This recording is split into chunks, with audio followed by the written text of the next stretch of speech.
अस्सलामुअलैकुम। आज की इस वीडियो में हम आपके लिए रमज़ान के ज़बरदस्त घरेलू टोटके शेयर कर रहे हैं।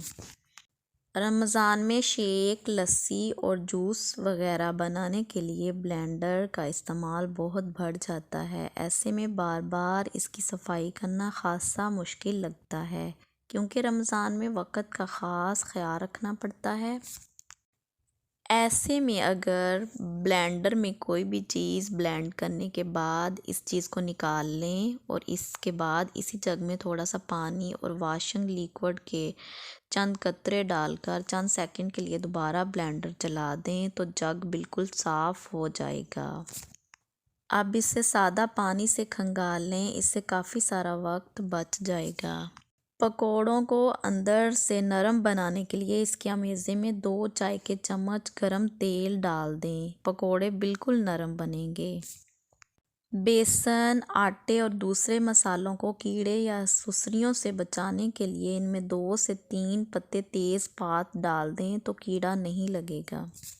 सेब, खीरे, आड़ू के छिलके ज़ाया मत करें। इन्हें ताज़ा धनिए, हरी मिर्चों, अदरक, नारियल के साथ मिलाकर पीसने से लजीज और ग़ज़ाइयत से भरपूर चटनी बनती है। इसे दही में मिलाकर मज़ेदार रायता तैयार किया जा सकता है।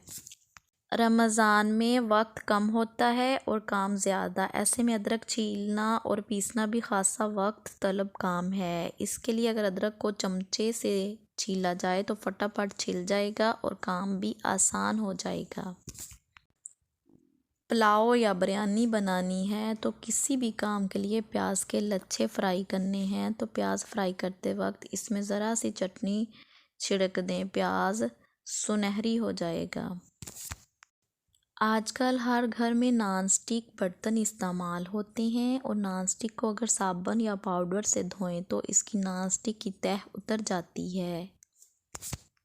ऐसे में अगर नॉन स्टिक बर्तन में तेल का काम किया जाए तो इसमें 2 चम्मच नमक डाल लें और इसको किचन टॉवल से आहिस्तगी से रगड़ें। बर्तन बिल्कुल साफ़ भी हो जाएगा और इसकी नॉन स्टिक तह भी ख़राब नहीं होगी। अगर वीडियो पसंद आई हो तो वीडियो को लाइक और चैनल को सब्सक्राइब ज़रूर कर लें। शुक्रिया।